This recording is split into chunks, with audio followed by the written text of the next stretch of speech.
নমস্কার, পঞ্চব্যঞ্জনের ছোট্ট সংসারে সবাইকে স্বাগত জানাই। আশা করি সবাই ভালো আছেন। আজ আবার চলে এসেছি নতুন আরেকটি রেসিপি নিয়ে। রেসিপিটি হলো এঁচোড় চিংড়ি। তো চলুন শুরু করা যাক। প্রথমেই এঁচোড়টাকে একটু বড় সাইজ করে কেটে নিলাম এবং জলে ভালো করে ধুয়ে পরিষ্কার করে নিলাম। তারপর আলুগুলোকেও ডুমো ডুমো করে কেটে নিলাম।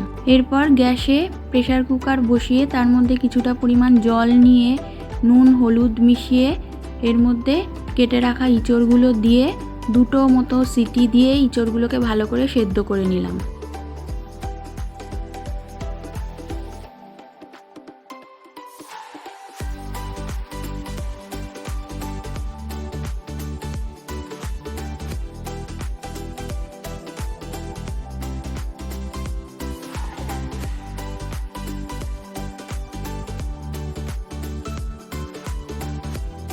এঁচোড়টা সেদ্ধ হয়ে গেলে প্রেসার কুকার থেকে এঁচোড়টাকে তুলে নিয়ে আলাদা বাটিতে রেখে দিলাম।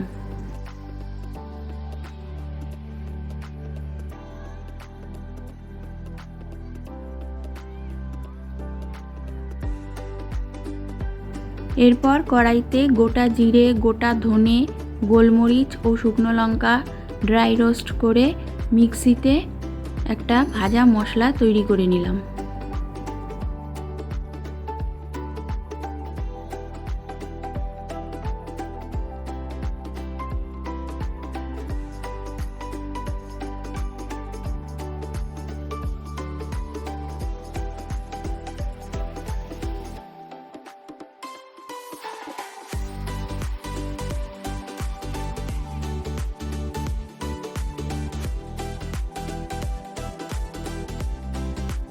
কড়াইতে সর্ষের তেল গরম করে এর মধ্যে নুন হলুদ মাখানো চিংড়ি মাছগুলোকে ভেজে তুলে নিলাম।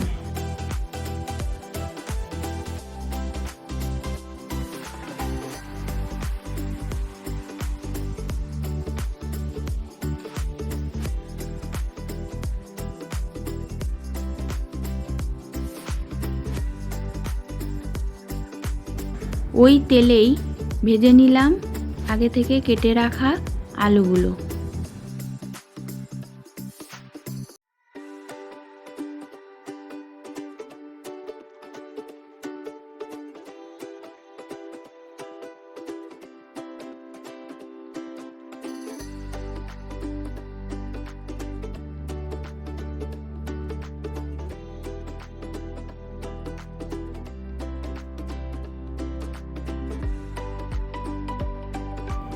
এরপর কড়াইতে ফোড়ন দিয়ে দিলাম গোটা জিরে, তেজপাতা আর গোটা গরম মশলা।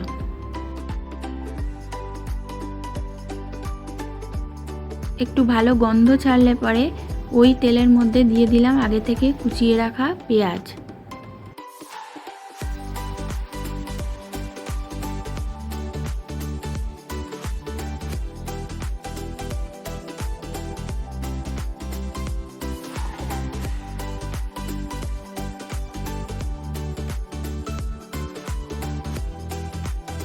দিয়ে দিলাম চিড়ে নেওয়া কাঁচা লঙ্কা।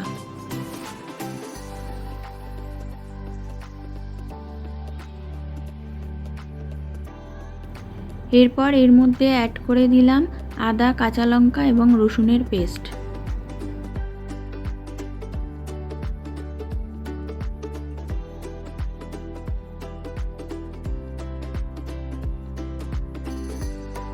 দিয়ে দিলাম স্বাদ মতো নুন, সামান্য চিনি, হলুদ গুঁড়ো, কাশ্মীরি লঙ্কার গুঁড়ো, জিরার গুঁড়ো এবং ধনের গুঁড়ো।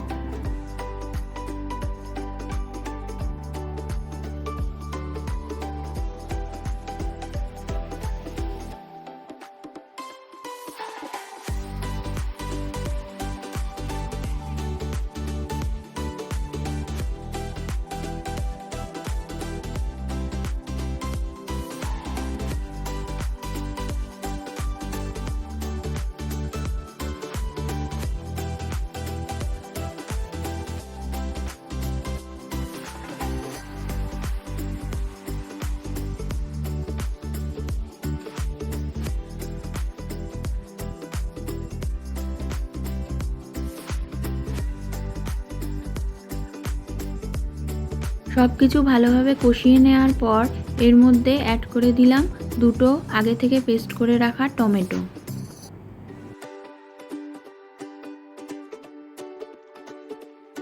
টমেটোর কাঁচা গন্ধটা যতক্ষণ না চলে যায় ততক্ষণ মশলাটা ভালোভাবে কষাতে থাকবো।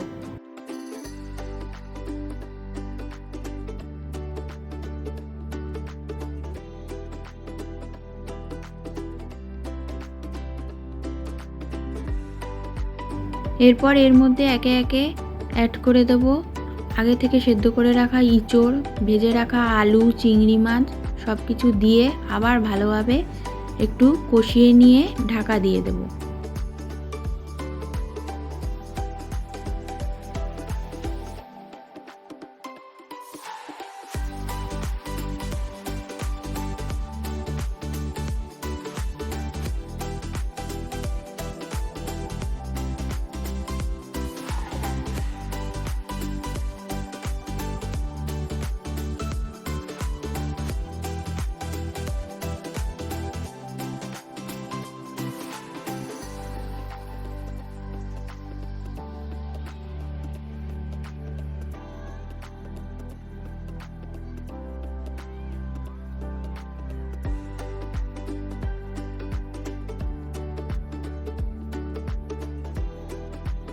দুই তিন মিনিট বাদে ঢাকনা সরিয়ে কিছুটা পরিমাণ জল এর মধ্যে দিয়ে ঝোলটাকে ফুটতে দেব।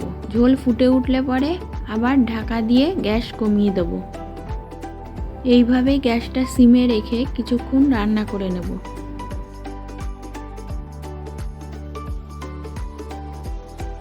এরপর ঢাকনা সরিয়ে এর মধ্যে অ্যাড করে দেব আগে থেকে তৈরি করে রাখা ভাজা মশলার গুঁড়ো, গরম মশলা এবং সামান্য পরিমাণ ঘি।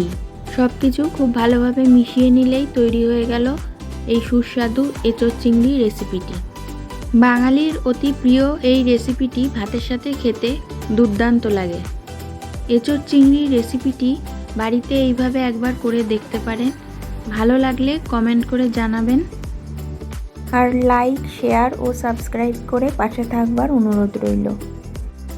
আজ তাহলে চলি, আবার দেখা হবে অন্য কোনো দিন অন্য কোনো রেসিপি নিয়ে। সবাই খুব ভালো থাকবেন, সুস্থ থাকবেন।